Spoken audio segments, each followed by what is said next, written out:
There's a particular kind of relationship that doesn't look like a problem from the outside. It looks like intensity, like passion, like two people who feel everything deeply and care about each other enormously.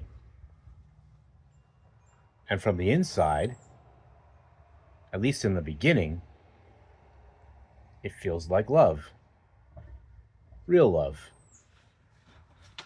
the kind you've been waiting for. But over time, something starts to feel off. Not wrong exactly, just exhausting. Like you're working very hard for something that should feel easier. Like the connection is real, but the ground beneath it is never quite stable. That's not just a difficult relationship, that could be a pattern. And patterns have a logic. So let's look at what that logic is. The first thing to understand is that intensity is not the same as intimacy. This is one of the most important distinctions in relational work. Intensity is activation. It's the nervous system responding to uncertainty, unpredictability, longing.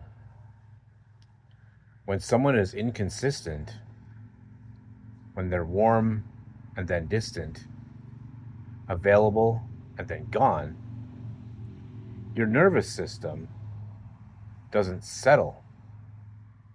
It stays alert. It stays engaged. It keeps reaching. And that constant reaching, that heightened state of attention, it can feel like love because it feels like nothing else. But it isn't intimacy. Intimacy is something quieter. It's the feeling of being known and still chosen, of being able to rest in someone's presence rather than perform for it. A lot of people have experienced intensity without ever experiencing intimacy. And so they've learned to mistake one for the other. The second thing is that this pattern often involves two people whose nervous systems are doing something together that neither fully understands. Usually, there's someone who moves toward, who reaches, who reassures, who tries to close the distance, and someone who moves away, who needs space, who feels crowded by closeness, who goes quiet when things get real. Neither person is the villain.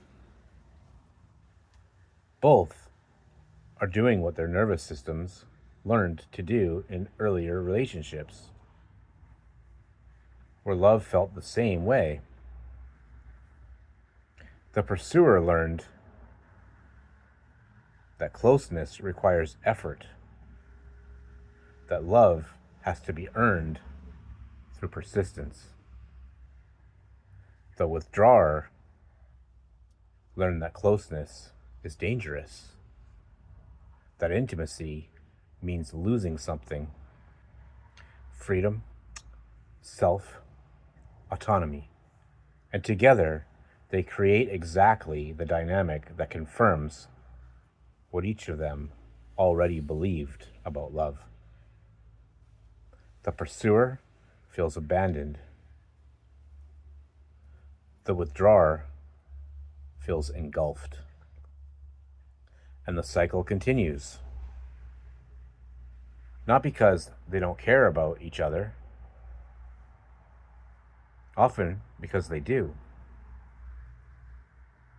The third thing is that leaving doesn't automatically break the pattern. A lot of people exit one of these relationships and find themselves in exactly the same dynamic with someone new. Different person, same dance. Because the dance isn't about the partner, it's about what each person brings into the room. Until the underlying pattern is understood, what each person is seeking, what they're afraid of,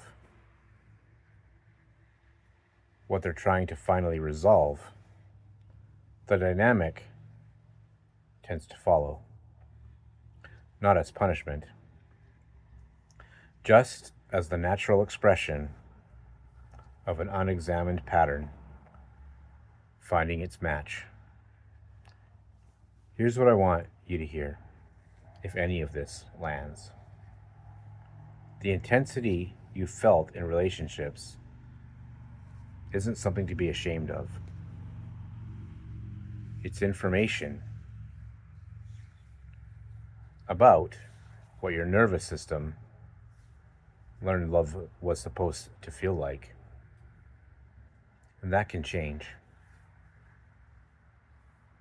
Not by becoming someone who doesn't feel deeply,